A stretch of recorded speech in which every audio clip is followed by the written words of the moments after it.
ಇಷ್ಟೊಂದು ಕಾಯಿಗಳು ಬರುವ ಸ್ಥಿತಿಯಲ್ಲಿರಲಿಲ್ಲ. ಒಂದು ಗೊಂಚಲಿನಲ್ಲಿ ನಾವು 500 ಕಾಯಿಗಳನ್ನು ಪಡೆಯುತ್ತಿದ್ದೇವೆ.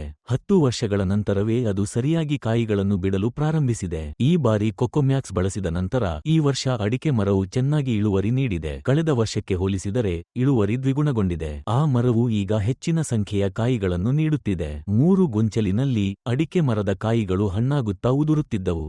ಬಿದ್ದ ಆ ಕಾಯಿಗಳನ್ನು ನೋಡಿದಾಗ ಕಾಯಿಗಳು ದೊಡ್ಡದಾಗಿ ಮತ್ತು ಆರೋಗ್ಯಕರವಾಗಿ ಕಾಣಿಸಿಕೊಂಡಿದ್ದರಿಂದ ನನಗೆ ತುಂಬಾ ಸಂತೋಷವಾಯಿತು.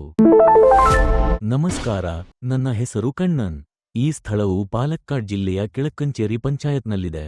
ಮೊದಲು ಅಡಿಕೆ ಮರದ ಗೊಂಚಲಿನಲ್ಲಿ ಕಾಯಿಗಳು ಗಾತ್ರದಲ್ಲಿ ಚಿಕ್ಕದಾಗಿದ್ದವು. ಆದರೆ ಇಷ್ಟೊಂದು ಕಾಯಿಗಳನ್ನು ಉತ್ಪಾದಿಸುವ ಸ್ಥಿತಿಯಲ್ಲಿರಲಿಲ್ಲ. ಈಗ ಒಂದು ಗೊಂಚಲಿನಲ್ಲಿ ನಾವು 500 ಕಾಯಿಗಳನ್ನು ಪಡೆಯುತ್ತಿದ್ದೇವೆ.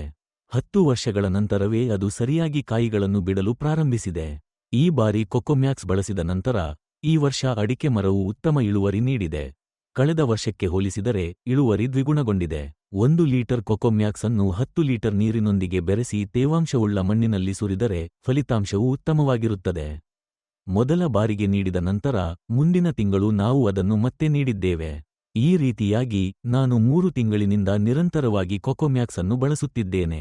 ಗೊಂಚಲುಗಳು ರೂಪುಗೊಳ್ಳಲು ಪ್ರಾರಂಭಿಸಿದ ಸಮಯದಿಂದ ನಾನು ಕೊಕೊಮ್ಯಾಕ್ಸ್ ಅನ್ನು ಬಳಸುತ್ತಿದ್ದೇನೆ. ಈಗ ಗೊಂಚಲುಗಳು ದೊಡ್ಡದಾಗಿವೆ. 3 ಗೊಂಚಲುಗಳಲ್ಲಿ ಅಡಿಕೆ ಮರದ ಕಾಯಿಗಳು ಹಣ್ಣಾಗುತ್ತಾ ಉದುರುತ್ತಿದ್ದವು. ಬಿದ್ದ ಆ ಕಾಯಿಗಳನ್ನು ನೋಡಿದಾಗ ಕಾಯಿಗಳು ದೊಡ್ಡದಾಗಿ ಕಾಣಿಸಿಕೊಂಡ ಕಾರಣ ನನಗೆ ತುಂಬಾ ಸಂತೋಷವಾಯಿತು.